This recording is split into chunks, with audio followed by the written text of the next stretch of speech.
시청자 여러분 안녕하십니까? 인사이드 경연입니다.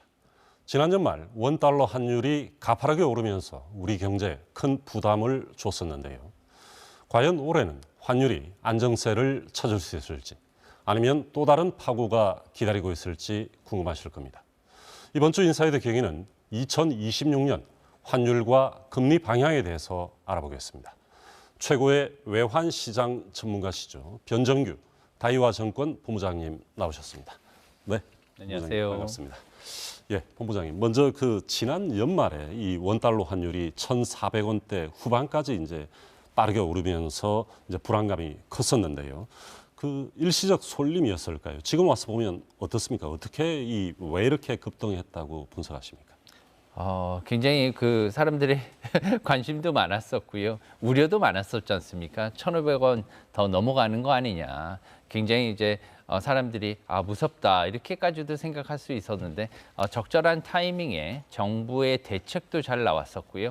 한국은행의 어떻게 보면 임시 금통위까지 소집하면서 이렇게 중대한 사안으로 환율을 잡겠다고 하는 의지를 명확하게 드러냄에 따라서 이런 것들을 통합해 볼 때 적절한 타이밍에 적절한 대책 그리고 여러 가지 정황상 앞으로 달러 환율이 내려갈 수 있다. 이러한 어떻게 보면 확신을 갖다 시장에 준 것 같습니다.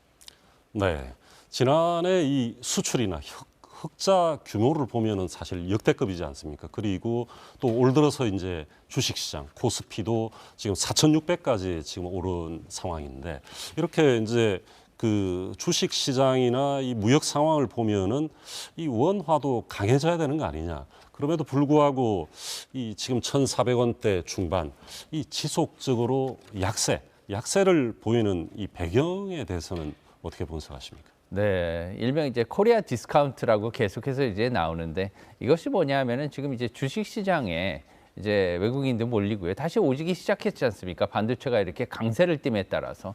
그리고 이제 무역에 있어서도 한국이 굉장히 선전을 하고 있어요. 여러 부문에 있어서. 이러기 때문에 이런 상황은 뭐냐면 달러가 한국이 유입되는 속도가 빨라지면서 그 양도 많아짐에 따라서 앞으로 달러가 많아지면 이제 원화가 강세가 일어나야 되는 게 사실 맞습니다. 이렇게 되면 환율이 떨어지는 게 맞는데 계속해서 환율이 올랐었거든요. 그리고 또 하나 글로벌 지금 달러 강세가 아니거든요. 달러 인덱스를 본다면 지금 100 미만입니다. 특히나 이제 98선에서 상당히 낮은 수준에서 거래가 되고 있기 때문에 달러 원 환율이 1,450원을 넘어 1,500대가 갔다는 건 상당히 어떻게 보면 이례적인 그런 상황이고 이런 것은 뭐냐면은 극도의 공포감까지 더해져서 수급상에 어떻게 보면은 정상적인 수급이 무너졌다고 이렇게 생각을 하거든요. 그런 것들을 갖다가 이제 앞으로 바로 잡으면서 원화 디스카운트가 일어났던 근본적인 원인을 계속해서 장기적으로 지금은 이제 장기적인 대책은 아닙니다. 일시적으로 지금 가장 중요할 때 수급을 갖다가 공급과 수요의 정책을 갖다가 이제 확실하게 정리하는 차원이었기 때문에 앞으로 장기적으로, 중장기적으로 원화의 체질을 개선할 수 있고 원화의 매력도를 제고할 수 있는 그런 방안을 해 나간다면 원화의 디스카운트, 코리아 디스카운트는 앞으로 해소될 수 있다 이렇게 생각할 수 있습니다. 네, 지금 다들 올해 이제 환율 전망이 궁금하실 텐데요. 올 들어서 환율이 이제 1,400원대 중반 수준에서 지금 움직이고 있지 않습니까? 작년보다는 뭐 한 30원, 한 50원 정도 지금 하락한 수준인데 그렇지만 여전히 높은 수준 아니겠습니까? 올해 전체적인 환율 흐름 어떻게 전망하십니까? 네, 지난 연말에 환율을 갖다가 하락시킨 요인들은 여러 개가 있지만 가장 중요한 거는 정부의 의지였어요. 왜 그러냐면 이 종가가 매우 중요합니다. 연말 종가를 이용해서 여러 가지 기업들이나 은행이나 뭐 여러 가지 기관들에서 지표를 이렇게 사용을 하거든요. 벤치마크를 하기 때문에 이것이 너무 높다 보면은 향후 올해 2026년도 비즈니스에 여러 가지 부담을 주게 됩니다. 그렇기 때문에 이것을 갖다가 통제하고 낮추는 것이 매우 중요했고요. 일단은 이것이 성공이었고 일단 두 번째로 이제 앞으로 올해의 환율을 본다면 상반기 중에서는 아직까지는 1,400원대 위에 고환율이 계속 유지될 가능성이 높습니다. 이것은 뭐냐면 아직도 외국인들의 수요가 견조하게 한국으로 지금 몰려들고는 있지만 원화 자체의 매력도가 굉장히 높아진 건 아니에요. 경제 성장률이 아직도 낮은 수준이고요. 지금 본다면 일본보다도 살짝 낮은 그런 경제 성장률이 지금 예상이 되고 있습니다. 이런 것들을 보자면 앞으로 미국보다 아니면은 일본보다 더 낮은 성장률을 지금 우리가 예상을 하고 있기 때문에 경제가 더 활성화돼야지 외국인들도 들어올 수 있고요. 한국의 투자가 유치가 될 수 있습니다. 게다가 이번에 이제 여러 가지 대책이 나왔지만 더 많은 어떻게 보면 한국에 대한 인센티브라든가 세제 관련 정책들이 나오게 된다면 우리나라에 더 투자가 많이 일어나고 이렇게 된다면 원화가 굉장히 견조하게 일어날 수 있다고 생각하고요. 더 중요한 거는 뭐냐면 원화를 갖다 국제결제 이용할 수 있는 지금 스테이블 코인 얘기도 많이 나오고 있지 않습니까? 이제 미국 달러도 그렇고 일본도 그렇고 유로도 그렇고 우리나라도 스테이블 코인에 관한 논의가 많이 일어나고 있는데 스테이블 코인이 기본적으로 교환을 하는 어떻게 화폐 간의 교환 수단이기도 하지만 이 자체로 돈이 투자의 대상이기도 합니다. 그렇기 때문에 우리나라 원화를 앞으로 알리기 위해서는 원화의 국제화를 위해서도 국제 결제가 가능하게 이렇게 만들어주면 원화는 자연스럽게 많이 사용될 수 있고 그렇게 되면 원화도 이제 코리아 디스카운트를 디디고 올라서서 확실한 국제 통화로서의 그런 가치를 지니게 될 수 있지 않을까 이렇게 생각해 봅니다. 지난 연말에 걱정했던 것처럼 그 올해는 뭐 1,500원 선을 위협하는 일은 뭐 없다고 봐야 되겠죠. 지금 이제 그 1,500원 선이라는 것은 굉장히 큰 의미를 주는데요. 두 번밖에 없었어요. 1,500원을 넘어서 거래가 된 이후가 그렇기 때문에 이것은 이제 굉장히 높은 어떻게 보면 환율로 인식이 되고 있고요. 특별한 상황이 아니면 1,500선을 넘지 않았었기 때문에 1,500선은 어떻게 보면은 우리가 피해야 될 환율이다 이렇게 공감을 하고 있고요. 일단은 그 1,400원 1,500원대 이렇게 환율 수준도 중요하지만 더 중요한 건 뭐냐면 기업들이나 국민들한테 변동성은 정말 중요하다고 생각합니다. 변동성을 갖다가 일단 낮춰야지만 예측 가능한 비즈니스 모델을 갖고 갈 수가 있고요. 환율이 계속 움직인다면 기업들이 수출할 때 너무 애로점이 많지 않습니까? 수입자 입장에서도 그렇고요. 지금 가장 큰 문제는 뭐냐면 환율이 2022년 중반 이래로 대체로 1,300원대 위에서 환율이 거래가 되고 있습니다. 이것은 이제 한 3년 반 이상 1,300원대 이상의 고환율이 지속이 되고 있기 때문에 앞으로 우리나라의 물가에도 굉장히 어떻게 보면은 조심해야 된다. 이러한 메시지를 주고 있는 것으로 생각을 합니다. 네, 우리 그 환율에 또 영향을 주는 대외적 요인에 대해서도 한번 살펴보겠습니다. 무엇보다 이 미 연준의 금리 정책을 주목하지 않을 수가 없는데 미 연준이 지난해 말까지는 이렇게 조금씩 그 스몰 스텝을 했었는데 올해 미 연준의 금리 정책 방향 어떻게 보십니까? 미국이 연준의 금리 정책은 사실 뭐 환율이라든가 국제 금리에 직접적으로 영향을 주는 거죠. 왜냐하면 이제 달러라는 것은 글로벌 기축통화입니다. 옛날에는 에스페란토 뭐 화폐라든가 여러 가지 이제 뭐 국제 화폐를 생각을 했었지만 지금 상황에서는 이제 150개가 넘는 거의 200개가 가까운 국가들이 각자 자기네들의 이제 통화를 갖고 있잖아요. 그런 것들을 이제 교환할 때 가장 기준이 되는 통화, 가장 기축이 되는 통화를 이제 기축통화라고 하는데 그 기축통화 바로 달러입니다. 이 달러가 이제 그 주는 영향은 뭐냐면 각 나라의 기준금리 결정이 우선 영향을 줘요. 왜 그러냐면 달러가 연준이 미국의 기준통화인 달러의 기준금리를 내린다면 그렇게 되면 전 세계가 달러화에 맞춰서 자기네 나라들도 기준금리를 내려야 되는 이런 부담이 있거든요. 그렇게 되면 금리 이제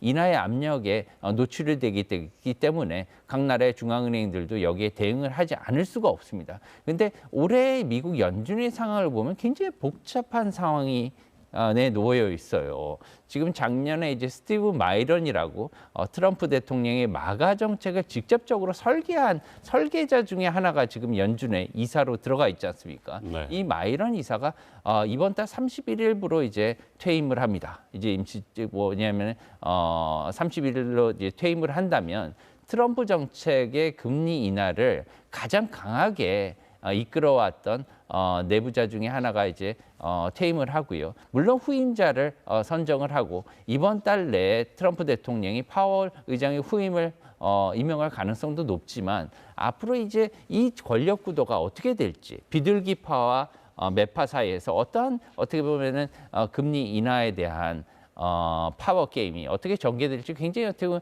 재미있는 그런 양상으로 지금 전개되고 있고요. 한간에는 많은 사람들이 케빈 헤셋과 같은 트럼프 정책의 금리 인하 기조를 이어갈 수 있는 사람을 지명할 것으로 이렇게 생각을 하고 있지 않습니까? 그렇게 된다면 상반기 중에 미국 연준이 달러의 기준금리를 갖다 빨리 인하할 가능성이 높다 이렇게 생각을 하면서 하반기에는 그러면은 조금 이제 금리 인하를 쉬어갈 수 있는 그런 상황이 이제 될 것이다 이렇게 예상하는 사람들이 많은데 저는 사실은 그거와 좀 약간 반대로 생각하고 있어요. 저는 상반기 중에 아무리 금리 인하에 대한 그러한 찬성론자가 많다고 하더라도 미국의 물가가 상대적으로 좀 높은 상황입니다. 지금 3%에 가까운 물가 수준이기 때문에 이런 상황에 있어서는 금리를 빨리 내리게 된다면 여러 가지 문제점을 낳을 수가 있어서 금리 인하 기조는 상반기 중에는 조금 어려울 수도 있다. 한 번 내지 뭐 금리를 인하를 안 할 수도 있는 그런 상황이고요. 다만 하반기에는 여러 가지 이슈들이 있을 수가 있다고 생각합니다. 미국 중간 선거도 있죠. 네, 미국 중간 선거도 있을 뿐만이 아니라 미국의 지금 단기 금융 시장이 상당히 불안합니다. 이제 단기 금융 시장이 특히나 이제 그 레포라고 하는 게 있어요. 그래서 이제 그 레포 퍼실리티를 본다면 이게 이제 은행들이 돈을 빌리게 되면 개인들도 이제 돈이 필요하면 은행 가서 빌리지 않습니까? 근데 그 은행들은 돈이 부족하면은 은행인 중앙은행 가서 빌려요. 그렇게 되면 이제 연준에 가서 미국 은행들은 빌리는데 최근에는 조금 잦아지긴 했지만 작년 11월, 10월, 11월, 12월까지 뭐 월말 잔액이 굉장히 많이 올라갔단 말이에요. 그 말은 뭐냐면 미국 단기 금융 시장의 유동성이 많이 말랐다. 그래서 은행들조차도 단기 금융 시장에서 돈을 빌리러 중앙은행인 연준한테까지 온다. 이런 상황은 뭐냐면 QT를 상당히 오래 지속했기 때문이라는 생각이 듭니다. 연준이 긴축 정책을 많이 오랫동안 시작을 했고요. 그것이 3년 이상 지속이 됐기 때문에 시장에서 유동성을 많이 빨아들였고 이런 것들이 이제 올해 하반기부터 시작해서는 영향을 많이 주고 그것이 이제 부동산 시장이라든가 신용 경색 상황까지는 안 가더라도 신용에 여러 가지 신용 시장에 문제를 준다면 금리 인하는 하반기 때는 좀 빨리 일어나지 않을까 이렇게 봅니다. 따라서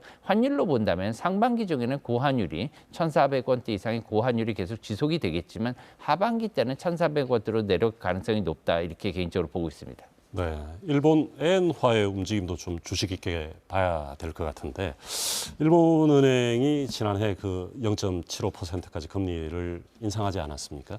이 30년 만에 지금 일본으로서는 최고치.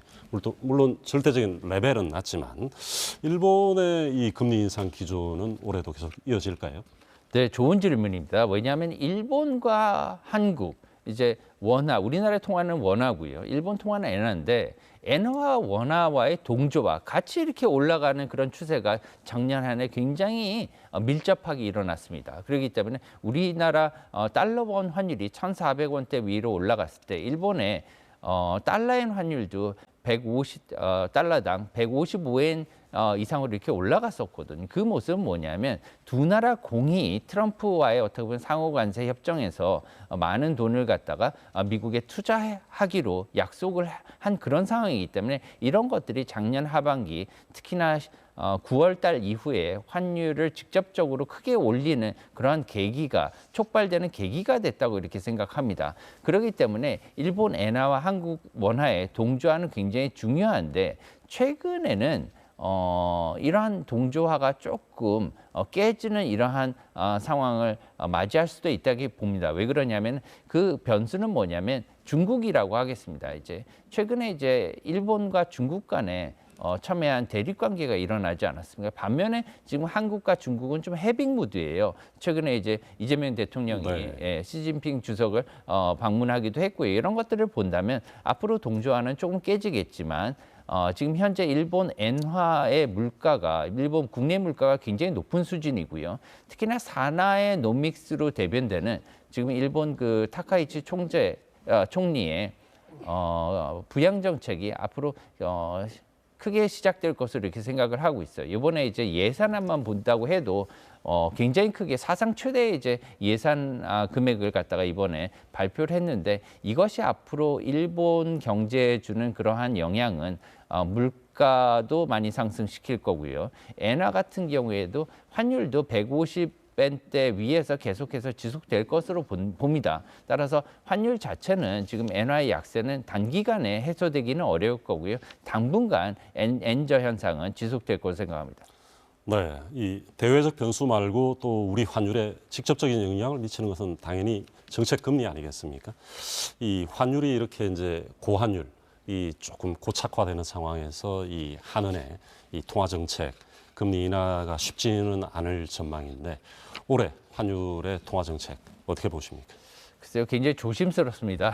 이제 우리나라의 정책이고요. 특히나 이제 그 한국은행은 정부와 행정부와 이제 독립된 그러한 기관 아니겠습니까? 그리고 이제 독립적으로 이렇게 금리 결정을 해야 되고요.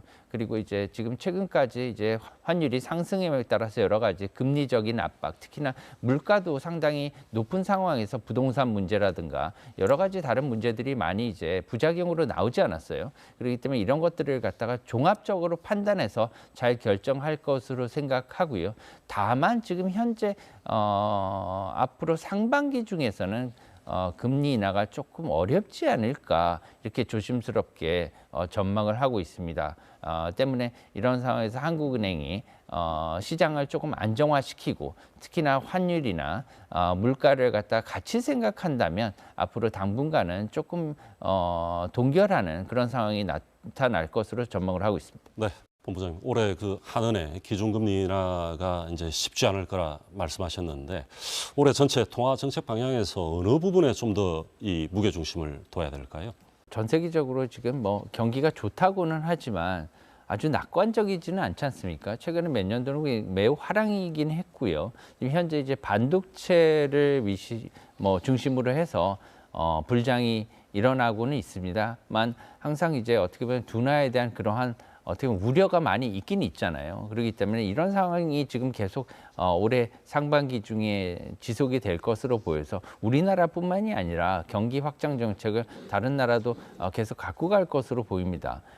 뭐 연준 같은 경우에도 지금 단기금리 시장에서 돈을 푸는 그런 정책을 작년 하반기에 집행을 했고요. 게다가 일본과 같은 경우에도 지금 사나이노믹스를 강하게 추진하려고 생각을 하고 있고 우리나라 같은 경우에도 정부가 앞으로 이제 경기 확장을 위해서 지금 노력할 것을 지금 계획을 하고 있지 않습니까? 그렇기 때문에 앞으로 물가도 중요하지만 이러한 그 시장 금리를 잘 다스리는 게 무엇보다 한국은행과 통화정책 입장에서는 중요하다고 보입니다. 왜냐하면은 그런 확대 재정 정책이 있을 때는 물가와 금리가 굉장히 많이 이제 들썩이게 되거든요. 그런 것들을 갖다가 좀 시장을 안정화시키는 그런 변동성을 낮게 갖고 갈 수 있는 그런 정책들이 필요하다고 보고요.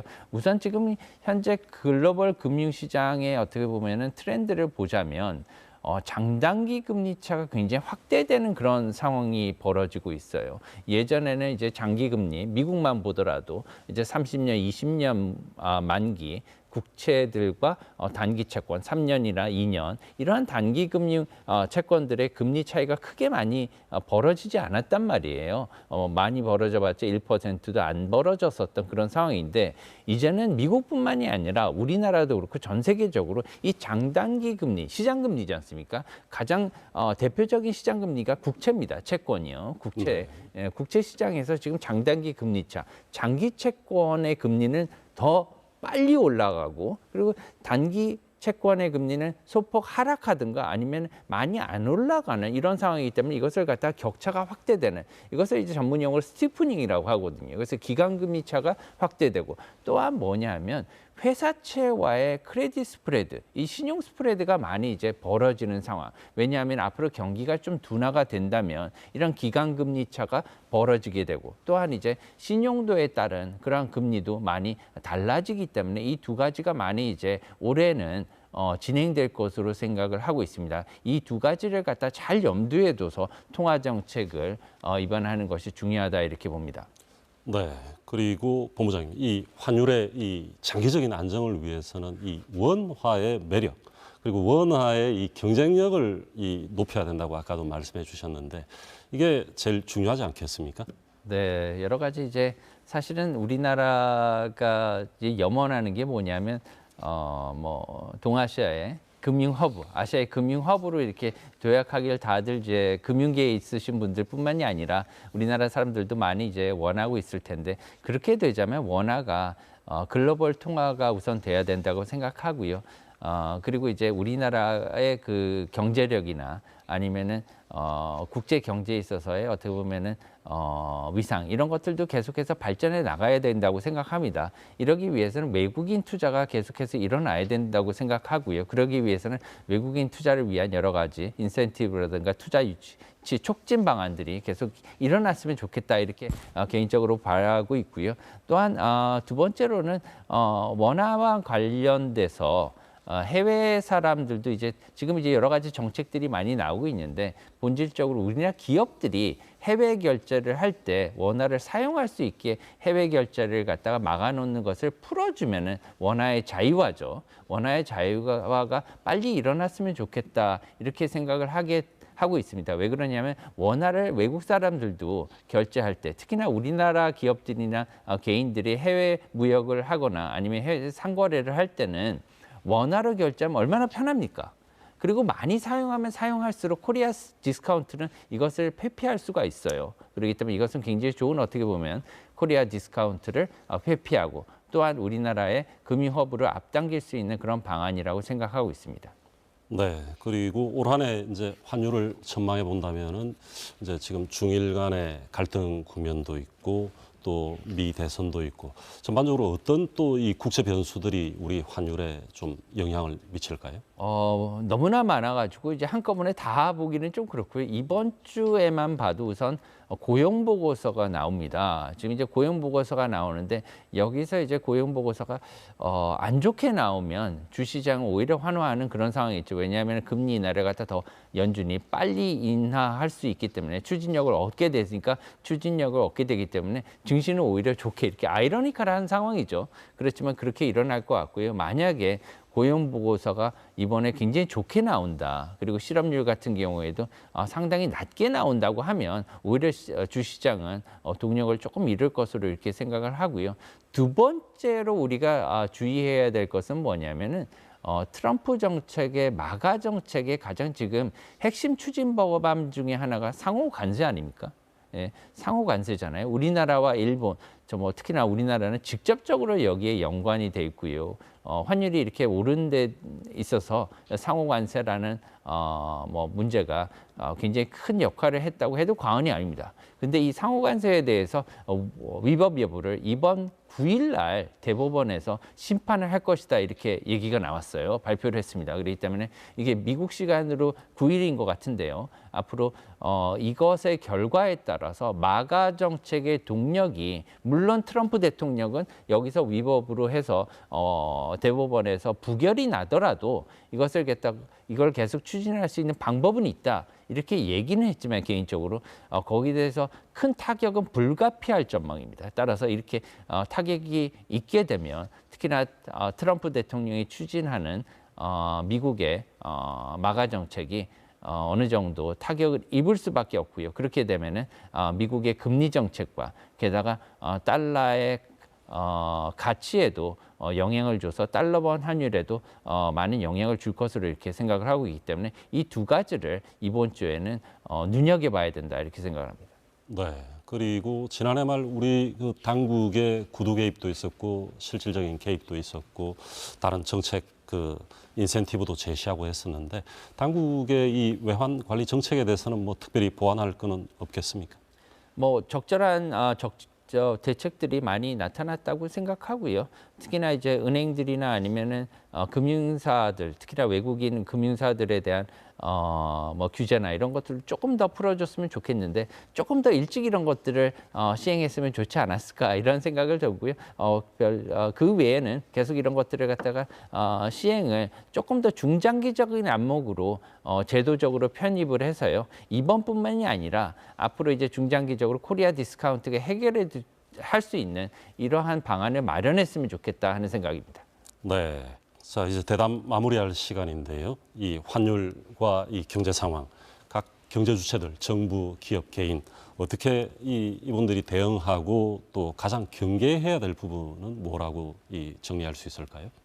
제가 가장 중요한 것은 우리나라에서 물가라고 생각합니다. 현재는 이제는 고환율이 3년 이상, 1,400원대의 고환율이 3년 이상 이렇게 지속이 된 것은 2000년대 이래 처음 있는 일입니다. 그렇기 때문에 우리나라의 물가에 빨간불이 들어왔다 이렇게 보고요.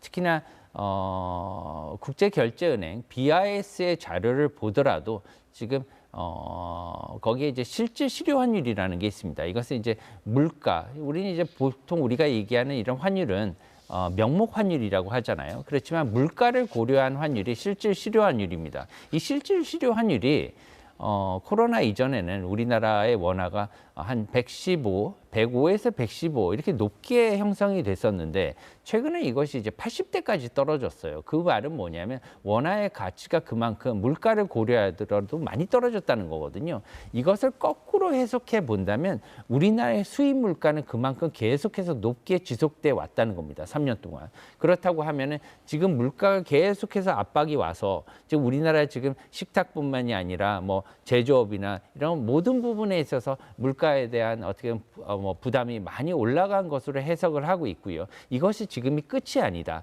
앞으로 지금 물가가 계속해서 올라가기 때문에 부동산이라든가 아니면 여러 가지 동산, 현금이죠. 모든 부문에 있어서 실무자산까지 이런 물가 대책이 확실하게 시급하다 이렇게 볼 수가 있겠습니다.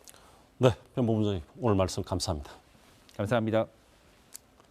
지금까지 2026년 환율과 금리 방향에 대해서 살펴봤는데요.